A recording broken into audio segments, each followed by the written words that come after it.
of hormonal contraception also lingers in the mind of our healthcare providers, particularly our physicians. So one of the common questions that is asked by our patients to us is, Doctor, will hormonal contraceptives give me blood clots? And of course, there will be questions, and to answer these questions, I would like to give this presentation because I'd like to emphasize on the answer to the question, who are at highest risk for thromboembolism and thrombophilia. And if you will look at this particular slide, you will see that Asian Americans, comparing the American population and looking at Caucasian Americans who had a 5.27% incidence of this disorder, and comparing it among Asian Americans with a 0.45, you will see that being Asian has its benefits. Okay?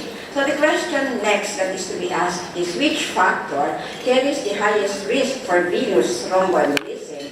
And if you will look again at this 2006 preparation, you will see that according to risk of importance, if you have an antithrombophin deficiency, homozygous factor V latent deficiency, you are at highest risk. Going down the scale will be the presence of antiphospholipid antibodies, protein C and its deficiencies, heterozygous factor V latent, and downwards.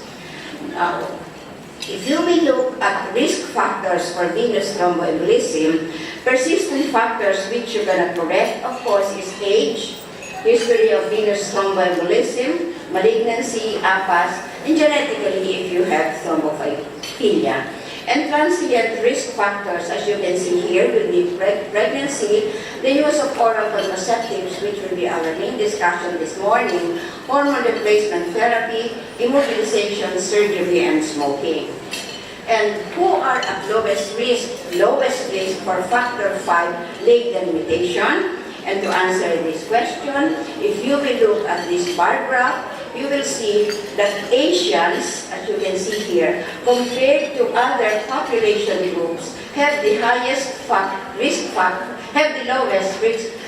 factor in terms of prevalence of factor V latent mutation. So which population now among these carries the highest risk for venous thromboembolism? And if you can see this by population characteristics, the oral contraceptive users with factor V latent mutation will carry the highest risk for venous thromboembolic disorders. And if you will look again at this table, you will observe here, reiterated as I have stated earlier, that those with latent carrier factor V mutation and users of oral contraceptives have the highest risk, of course, including those latent mutation homozygous carriers, have the highest risk for actual and relative risk of venous thromboembolism. So in all their epidemiologic evaluations of oral contraceptive users, it indicated that this risk to venous thromboembolism was a factor effect of estrogen, and that this risk to current users disappeared after 3 months of use. So what changes have evolved in current oral contraceptive users from the 1960s to the present? And these are the questions that are being asked, which I would like now to answer by looking at refinements in oral contraception from the 1960s, 80s, and up to the present. And if you will look at this histogram, you will observe that from the 1960s to the 20s, you will observe a declining hormone level in oral contraceptive pills. So that a data from a large prospective 3-arm cohort study showed that for users of low-dose estrogen, meaning less than 50 micrograms of ethylene estradiol, although the risk is 2 to 3-fold higher than for non-users who are not pregnant, but lower than the risk associated with pregnancy and delivery, and the increased risk is mainly during the first 3 months of use. So these are some of the major new developments in oral contraception. We have new progestins in the market, desogestrel, gestodin, norgestimate, and drospirenone. And of course, what I have earlier stated, a reduction in dosage of ethylene estradiol from 15 micrograms of the older years to the present 35 to 20 microgram per pill. There are even some preparations which are not available in the Philippine market of a 15 microgram preparation. Shortening hormone-free interval, continuous combined dosage for 84 days, which we do not have in our market, and of course, the use of normegestrol acetate with 17-beta-estradiol, which is still in the phase 3 clinical trial, and we still don't have this in the Philippine market. I was able to access one very recent literature, which is dated 2013, in the journal Best Practice and Research Clinical Endocrinology and Metabolism, authored by the following authors, giving an epidemiological update on hormonal contraceptives and venous thromboembolism. And according to this very recent article, the annual venous thromboembolic incidence doubles from age to 20 to 40 years and reaches 1 per 1,000 persons around 45 years of age, with a fatal outcome for around 10% of all cases, meaning that the higher the age group of the oral contraceptive user, the greater the risk for venous thromboembolic disorders. Further, venous thromboembolic incidence among young women have steadily increased over the last 10 years, reaching an annual incidence of 4 cases per 10,000 persons. This suggests a change in the prevalence of thrombotic risk factors, including an enhanced body mass index. Therefore, obesity can be a risk factor, as well as frequent environmental endocrine disruptors. Unfortunately, that paper did not reveal what these environmental endocrine disorders were. In this paper also, hormonal contraceptive use explained a substantial part of the venous thromboembolic events among childbearing-aged women, but stated that venous thromboembolic embolism is the most important determinant of the benefit-risk profile of hormonal contraception. Among pill users, the annual VTE incidence is close to 7 per 10,000 persons, and is 10 times more common than arterial events. Okay? Now, this paper also reiterated that newer generation of oral formulations, as well as non-oral contraceptives, meaning transdermal and vaginal route delivery systems, have been studied for thrombotic risk. Now, we are all aware of the fact that modern combined oral contraceptives contain 30 to 35 milligrams of ethylene estradiol or estradiol combined with new generation progestins. It has been shown that these new generation progestins have stronger progestogenic activity and decreased androgenic effects such as acne, hirsutism, and deleterious lipid profiles.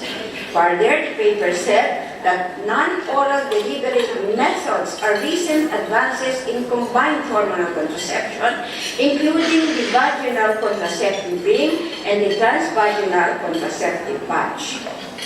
Now, if you will look back, the second generation pills contain norgestrel or levonorgestrel, but this is less and lesser in preparation and distribution.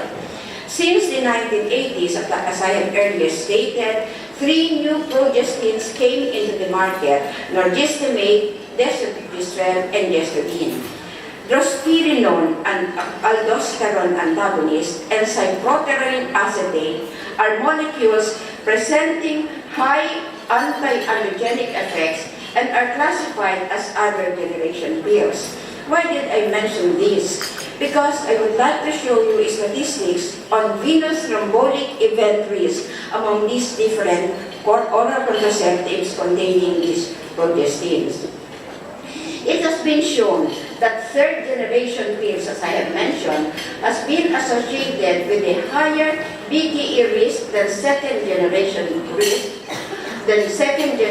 pill, with an odds ratio of 1.7 and a confidence interval of 1.42 to 2. There was no difference in thrombotic risk between desogestrel and Gestodin, these are third-generation pills, compared with norgestimate, while norgestimate was associated with a similar BTS risk as a second-generation progestin, levonorgestrel. However, I'd like to show this recent data on the current use of drospirenone or cyproterone acetate in combined oral contraceptives. And they showed an increased risk of BTE compared with second-generation pills. And another study showed that this was as early as 2007. They looked at the risk of blood clots among users of drospirenone combined with ethynyl estradiol, levonorgestrel combined with ethynyl estradiol estrogen, and other third-generation progestins. And you can look at the higher risk of venous thromboembolic disorders compared to the background risk of 2.3. Okay, now, in combination with ethynyl estradiol, drospirenone and cyproterone acetate were reported to induce a resistance to activated protein C, a surrogate marker of venous thromboembolic risk, and a decrease in total and free protein risk. And that will explain why there was a higher risk in the papers studied among drospirenone and cyproterone acetate users.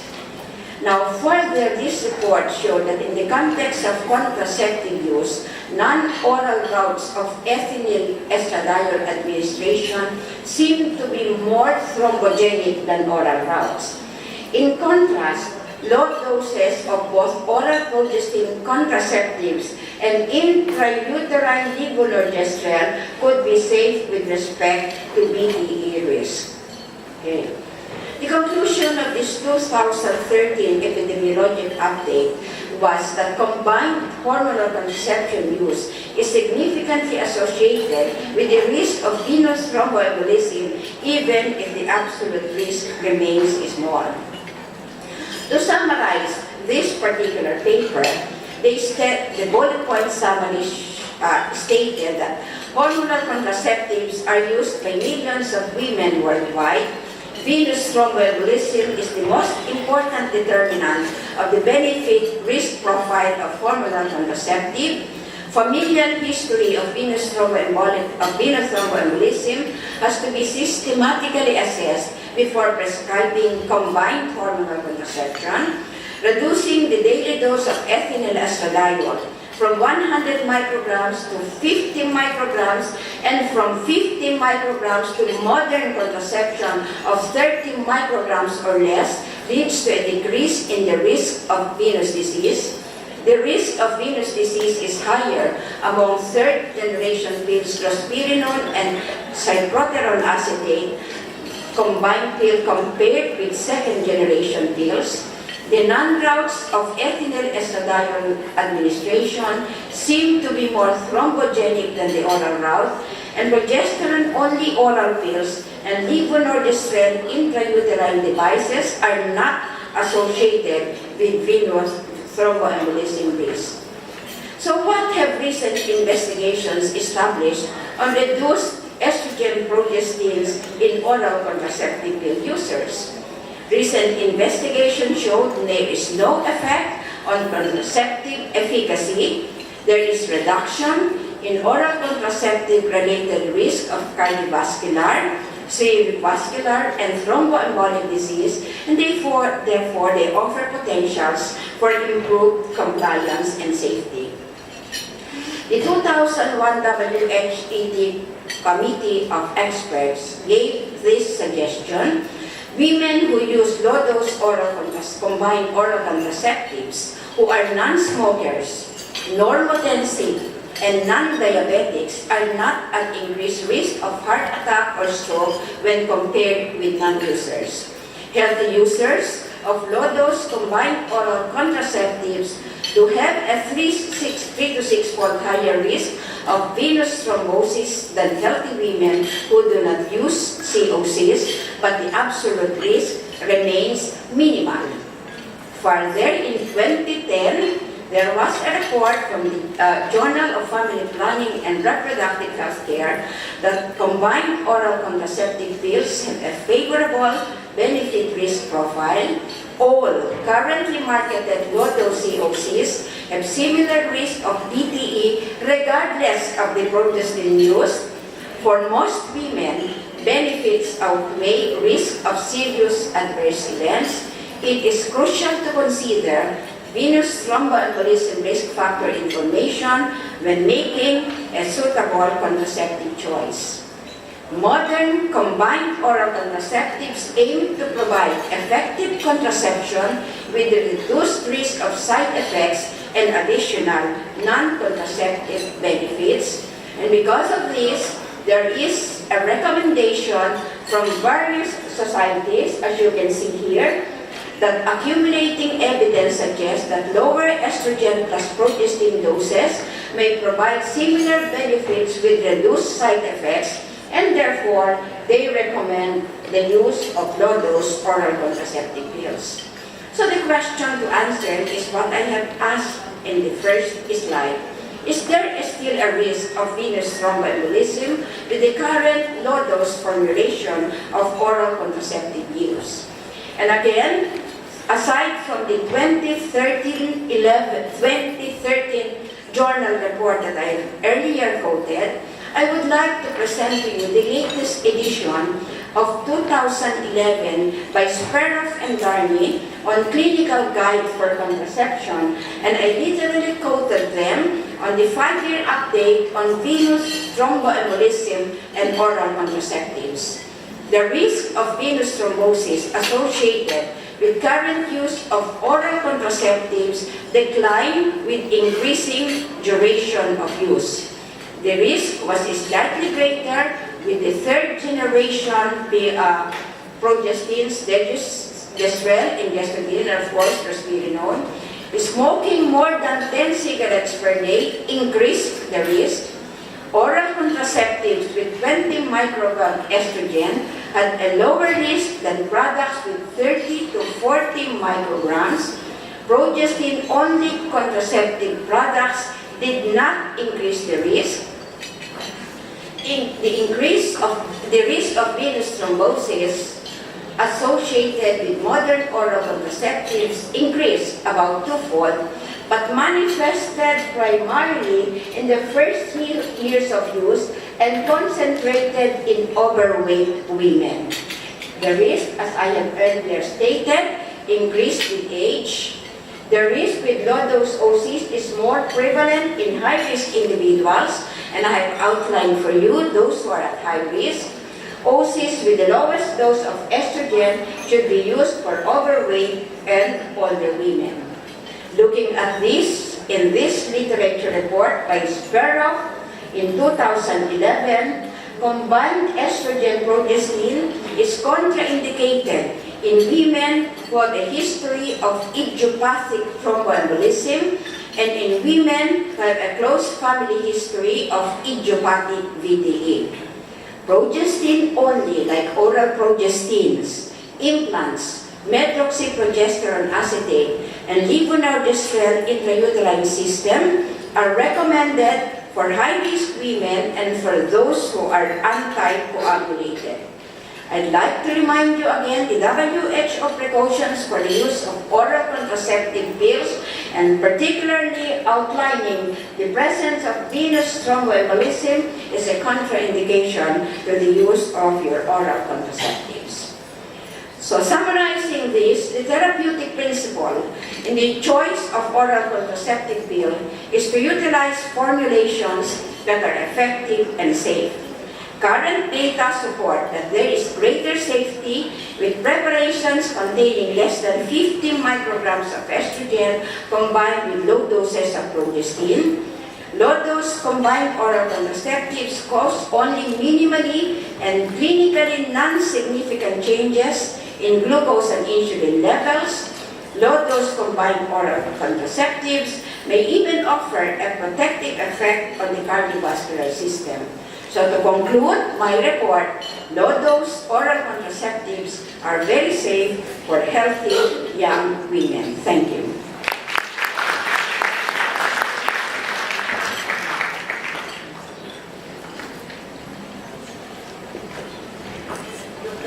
Thank you, Dr. Lydia Luna,